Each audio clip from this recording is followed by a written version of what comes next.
बहुत समय पहले की बात है। एक छोटे से गांव में एक लड़की रहती थी जिसका नाम माया था। माया एक बहुत ही प्यारी और मासूम लड़की थी। वह अपने माता पिता के साथ एक छोटे से घर में रहती थी।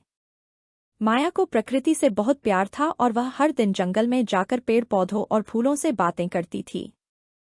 एक दिन जब माया जंगल में घूम रही थी, उसने एक चमकती हुई जादुई छड़ी देखी। वह छड़ी एक पेड़ के नीचे पड़ी हुई थी।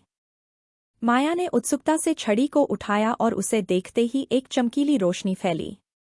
तभी एक जादूगरनी प्रकट हुई, जिसने कहा, यह जादुई छड़ी तुम्हारी है।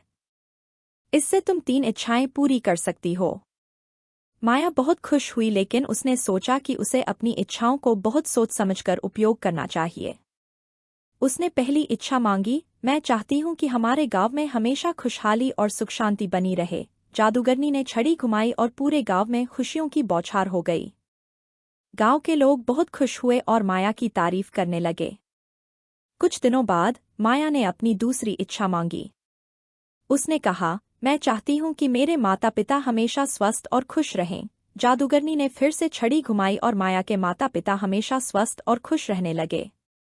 अब माया के पास सिर्फ एक ही इच्छा बची थी। उसने बहुत सोचा और अंत में अपनी तीसरी इच्छा मांगी, मैं चाहती हूँ कि मैं हमेशा लोगों की मदद कर सकूं और उनके दुख दर्द को दूर कर सकूं।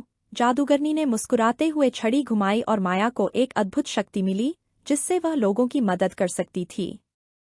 माया ने अपनी शक्तियों का सदुपयोग किया और पूरे गांव में लोगों की मदद करने लगी।